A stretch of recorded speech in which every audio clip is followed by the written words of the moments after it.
British వారి పాలన నుండి దేశానికి స్వాతంత్ర్యం సాధించడంలో వందే మాతరం గీతం ఎందరికో స్ఫూర్తిని కలిగించిందని నారా లోకేష్ యువజన ఫౌండేషన్ రాష్ట్ర అధ్యక్షుడు మండపాక సుబ్బు అన్నారు. స్వాతంత్ర్య ఉద్యమంలో ఒక నూతన శకానికి నాంది పలికిందని పేర్కొన్నారు. స్థానిక ఫౌండేషన్ కార్యాలయంలో సుబ్బు ఆధ్వర్యంలో వందే మాతరం గీతం 150 సంవత్సరాలు పూర్తయిన సందర్భంగా జాతీయ పతాకాన్ని ఆవిష్కరించారు. ఈ సందర్భంగా ఆయన మాట్లాడుతూ 1875 నవంబర్ 7న వందే మాతరం గీతం విరచితమైందన్నారు. ఆనాడు పసిపిల్లల నుంచి వృద్ధుల దాకా నినదించారన్నారు. గొప్ప స్ఫూర్తిని ఉద్యమకాంక్షను రగిలించిన శక్తివంతమైన గీతం వందే మాతరం అన్నారు.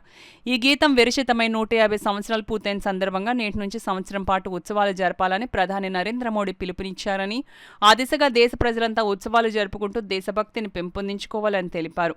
బంకించంద్ర చటర్జీ రచించిన సంస్కృత గీతం వందే మాతరం అని అన్నారు. బెంగాల్ గొప్ప కవి రవీంద్రనాథ్ ఠాగూర్ ఈ గీతానికి సంగీతం సమకూర్చారన్నారు. స్వాతంత్ర ఉద్యమ సమయంలో గీతం సమరశంఖంగా పనిచేసిందన్నారు. ఇప్పటికీ ఈ గీతం నరనరాన దేశభక్తిని నింపుతుందన్నారు.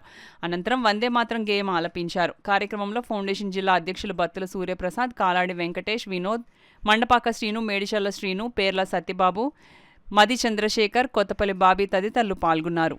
నరేంద్ర మోడీ గారు, నారా చంద్రబాబు నాయుడు గారు వారి ఆధ్వర్యంలో మరి రోజు వందే మాతరం మరి కార్యక్రమాన్ని చేయడం జరిగింది.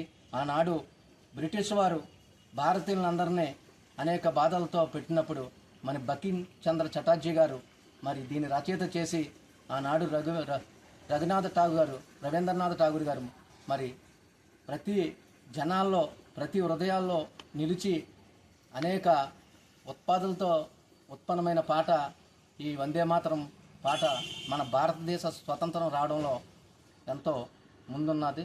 మరి ఈరోజు మన నరేంద్ర మోడీ గారు పిలుపు మేరకు ఈ రోజు నుంచి సంవత్సరం వరకు ఈ కార్యక్రమం చేయాలని అనుకోవడంలో మరి నారా చంద్రబాబు నాయుడు గారి నాయకత్వంలో ఈ వందే మాతరం కార్యక్రమం చేయడం జరిగింది.